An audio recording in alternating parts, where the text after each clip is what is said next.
Solar power has never been cheaper and easier than it is today. So if you're looking to get into solar, now is a great time to start. A setup like this that I have behind me here in my laundry room is able to power just about anything you can imagine. And it's actually really easy to assemble. Anybody can do it. People use these to power their house. You can charge an electric car with this. You can power an entire outbuilding or workshop. You can even use it for backup power to run your essentials during a blackout. The possibilities are really endless. My name's Eli. Welcome to What's Next. Today I'm going to walk you through how to set this up. I'm going to show you how you can use it to solar power just about anything. We'll talk about what each component is for, how to connect them all together, and how you can customize all of this to fit your needs. And if you're new here, I try not to overcomplicate stuff. So let's get started. So this part here at the top is called an inverter because it takes electricity from the battery and converts it into a form of electricity that we can actually use to power things. But really, this is so much more than just an inverter. In fact, this is commonly referred to as a solar all-in-one because it combines all the necessary solar components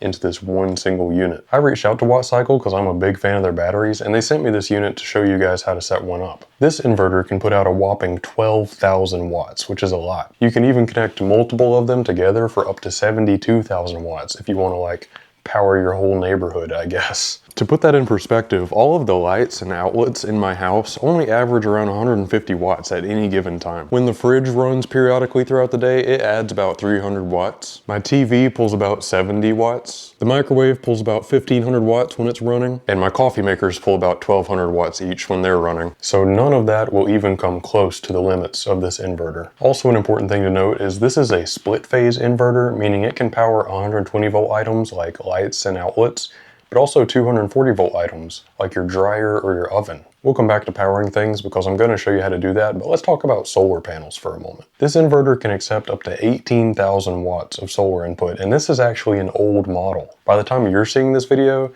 they've released an upgraded version that can take up to 24,000 watts of solar input. I'll leave a link in the description to the new upgraded version. I only own a handful of solar panels, about 1,000 watts worth. And that's fine. You can start small, scale up over time. That's what I plan to do. The only requirement is you need to have a minimum of 90 volts coming into your inverter. So if you look at the back of any solar panel, you're going to see some different numbers listed. The one we're looking for is the open circuit voltage, or VOC. As you can see, this solar panel is 20.41 volts. And the way that we're going to wire our solar panels together is going to add the volts of each panel. So as long as you get above 90, you're good to go. And the maximum amount of volts that your solar array can be is 500.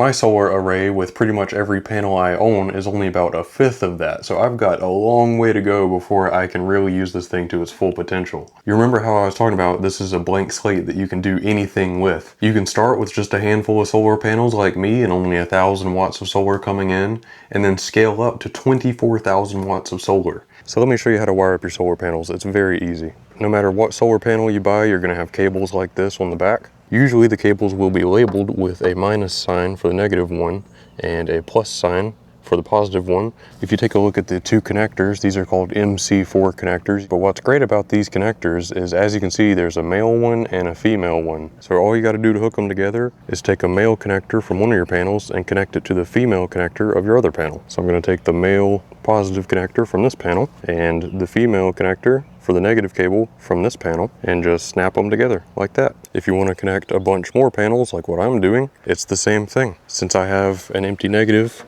on this panel, I'm going to take the positive from this panel and connect it. Same with that panel and same with that panel. So let me get these hooked up and I'll show you. Okay, I've connected together all my panels. Also note that my solar panels are really poorly positioned. They're going to be in the shade way too much right here, but pretty soon I'm going to build a little stand for them to sit out here in the full sun. So if we come over here to this side, you see we've got an empty negative connector, and over here on the other side we've got an empty positive connector. So I got these solar panel cables from Amazon. I'll leave a link down below. As you can see, there's a positive one and a negative one, and either end has an MC4 connector. All right, so back over here at my solar panels, I'm on the end that has the empty positive wire, and so this is where I'm going to connect my positive cable. The solar panel cable has a male MC4 connector, so I'm going to connect to the female connector of my cable. There we go. Like I said, with the male ends and the female ends, there's really only one way these can go, so it's hard to mess it up. Now I'm just going to toss the rest of the cable inside. Now over here on the other end, we've got our empty negative cable that has a female connector. So I'm gonna take the male end of our negative cable and plug it in, just like that. And then I'm gonna toss the rest of the cable inside.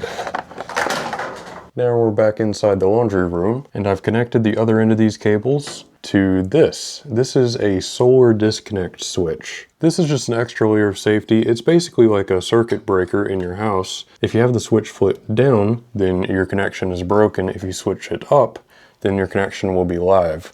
And on the other end of the switch, you have 2 more MC4 connectors. And here are the cables that I'm going to plug into that. As you can see, they have the same MC4 connectors on one end. That's what's going to plug into the disconnect switch. But the other end is just bare wire, and that's what's going to plug into the inverter. Now, before we touch the inverter, let's make sure everything is turned off. My disconnect switch is off. On the bottom of the inverter, there's a breaker. It's turned off, and the power switch is turned off. The inverter can't technically do anything without a battery connected, but it's still a good practice to go ahead and make sure everything is off. Now, let's take off this little bottom faceplate from the inverter. Now with that cover off, if you take a look over here on the right hand side, you're going to see 4 cables with the letters PV on them. As you can see, you've got 2 sets. There's a positive and negative PV1 and a positive and negative PV2. The reason for this is you can actually connect 2 independent solar arrays. So everything we just did to hook up our solar panels, you could do that again with a whole separate group of solar panels. And you remember I said this older unit can handle up to 18,000 watts of solar input. That would be 9,000 watts for each solar array, or 12,000 watts for each solar array on the new model. But for now, I just have 1 solar array. So I'm going to loosen these 2 Phillips head screws on the PV1 terminals. So now I'm going to take the bare end of my positive wire and run it up through here into the positive PV1 terminal, and then tighten this screw back down. And you want to get this good and snug so that you can yank on it a little bit and it doesn't come loose. Now the same thing with the negative wire, it's going into the negative PV1 terminal.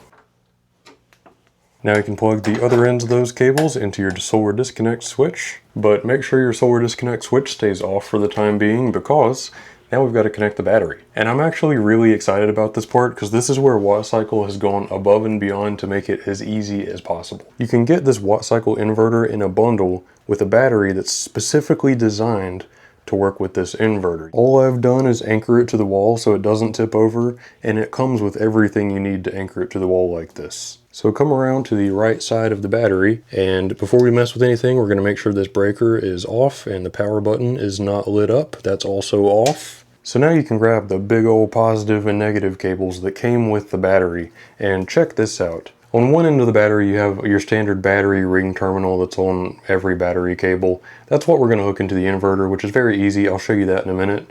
But look at this. The other end of the cable has this. It's just a straight plug. That's what plugs into the battery and makes it so easy to connect. So I'm going to connect the inverter side first. And if you take a look at the bottom of the inverter, you've got 2 holes for your battery cables. One has a negative sign and one has the positive sign. So I'm going to run my positive cable and just slide it onto the positive terminal. And if you look here, note that the positive terminal already has a 300 amp fuse installed for safety. And the inverter comes with these nuts. So you can just finger tighten this on there and then grab a 14mm socket to tighten it down the rest of the way. And you want it nice and snug, you don't want a loose connection. Now we can do the same thing with the negative side. Now the other end of your cable literally just plugs in. It could not be easier. I love that design. You can also take this included little communication cable. On the battery, you can plug it into this RS485 port. And then on the bottom of the inverter, there's a port that says RS485 too. That's going to allow the battery to communicate with the inverter. Now, be careful not to touch anything. You might want to put your cover back on just for safety. If we come over here and turn the breaker on for the battery, and then also the power button, you see the screen came on. I love these touch screens on the Watt Cycle products. They're so good. You can see down here it says SOC. That's your battery charge percentage. So 60% charged right now. So now if we come up here to the inverter and the power switch on, now the inverter is turned on. As you can see, it's showing that the battery is connected and sending power to the inverter. The solar panel is not sending any power yet because of our solar disconnect switch. So if we come over here to our solar disconnect switch and flip that on, and look at that, I've got 122 volts and 76 watts coming in from solar. So just like that, we're powering this battery via the sun. And check out this cool light bar indicator on the top to show you how charged it is. That's going to keep filling up. That's really cool. I love these watt cycle products. They're so high tech, they're so sleek and well designed. Love it. Also, Watt Cycle has a great app that you can use to connect via Bluetooth, and it'll show you how many watts are coming in, and it'll show you how long your run time is, or in this case, it shows me how long it's going to take to fully charge since I have a surplus of solar power coming in. And you can also plug in a Wi-Fi dongle to the bottom of your inverter if you want to connect via Wi-Fi. So now we're at the final step, which is also the most fun. We're going to start powering stuff. Before we power anything, we need to turn everything off again. And just to be extra safe, I'm even going to unplug the cables from the battery. Okay, now that everything's off, I'm going to show you 3 simple ways that you can get started powering things with this. The 3 methods that I'm going to show you are super easy, but just know that we're only going to be scratching the surface of what this thing is capable of. If you're a little more advanced or willing to hire an electrician, you can wire this directly into your home's breaker panel and power your home that way. That'll allow you to take advantage of a lot of cool features that this thing has to offer. I think I'll make a follow-up video in the future showing you guys how to do some more advanced stuff, but let's start simple. If you take a look over here on the left side, you're going to see terminals for AC out and AC in. The reason we have both AC output and input is because this is actually a hybrid inverter, which means you can use it to pull power from the grid and charge your battery that way. That's actually really useful because let's say it's cloudy for a week and your solar power is just not cutting it anymore. The inverter can draw power from the grid and keep your battery charged that way. You see how we have these different labels for each terminal on the AC out and AC in? We've got L1, L2, in, and this symbol which means ground. Well, get ready to have your mind blown. This is a big old 12 gauge extension cord. Check out what's inside of an extension cord. You've got 3 individual wires. You've got a white, a black, and a green. I stripped it back so you can see those 3 individual wires. Now, if you strip those 3 individual wires, you see where I'm going with this? These wires can hook directly into the inverter. The black one goes up into L1, the white one goes up into in, and the green one goes up into your ground. Just like that. How simple was that? And now with your inverter and battery turned on, you can plug things into this extension cord and power things that way. But we're not done. We still have the other end of the extension cord. This is the end that plugs into the wall. So I stripped this cable too, and we can do the exact same thing with it, except we're gonna put it in the AC in terminals. Green to ground, black to L1, and white to in. Just like that. Now we have AC output with this end of our extension cord, and AC input with this end of our extension cord. Alright, so I turned everything on. I've got the studio light that I've been using to film in here. I plugged that into the extension cord, and the input side of the cord is plugged into the wall. As you can see, we've got 31 watts going out. That's what's powering my light. We've got 460 watts coming in from solar, which is charging the battery. And now I've got this set up to where it prioritizes solar power. And since we have quite a bit of solar power coming in right now, it's not pulling anything from the grid, even though I have it plugged into the wall. But you can see it is registering 120 volts, so it knows it is plugged into the wall, it's just not pulling anything right now. But there's a whole bunch of different ways you could customize this to use the combination of solar and grid power, however you want to do it. And what we just did applies to everything that you might want to power. Let's take this heavy-duty power strip, for example. It's got individual breakers for each outlet. This would be great for like an outbuilding or a workshop. If we come over to the end that you plug into the wall, there you go, there's your 3 individual wires. You can wire this into your AC out, just like we did with the extension cord, and then plug whatever you want to straight into this power strip. And here's one more example that's a little bit different. This is a generator cable. Typically, this end would plug into a generator, and this end would plug into like a transfer switch for your house. So if we take the end that normally plugs into the generator, check that out, it's got 4 wires in there. So just like the other cables, this one has a black wire, a white wire, and a green wire, but it also has a red wire. That's because this cable supports 240 volt loads, so it has 2 hot wires. Remember how our AC output has L1 and L2? This is exactly why. So just like with the other cables, we're going to connect black to L1, white to in, and green to ground. And then the red one is going to go in L2, just like that. And I want you to note, I still have this end of the extension cord plugged into AC in. So now the other end of the generator cable can plug into a transfer switch. And if you want to see how to install this exact transfer switch, I have a video about that. that I'll link somewhere up here and down below. But you could also hire an electrician to install one of these if you're not comfortable doing it yourself. So now if we turn everything back on, I can come back over here to my generator transfer switch and switch all of these circuits over to generator. Now every light and outlet in my house is being solar powered by that watt cycle system. And I have no issues turning on lights. My refrigerator is cold. I can microwave and do anything else I want to do completely solar powered. My family's not home right now, so there's not a lot plugged in and there's not a lot of lights turned on. So right now I've only got 87 watts going out to my house. And I've got 727 watts of solar coming in. So a huge surplus there.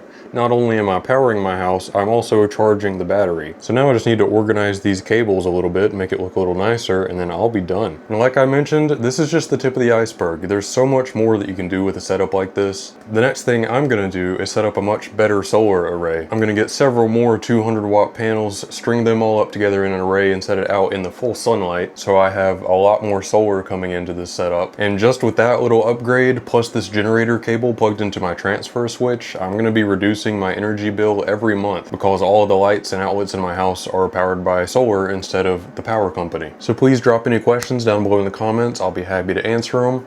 Also down in the description, WattCycle gave me some links to this stuff that you can get like 7% off. If you want to replicate this setup, you can get 7% off of everything if you use those links down in the description. Everything else I used in this video came from Amazon, so I'll link all of that stuff down below too. If you want to see more advanced things that you can do with a setup like this, make sure you hit that subscribe button. I'm going to do some follow-up videos showing you some more advanced stuff, so stay tuned for that. And as always, thank you guys so much for watching.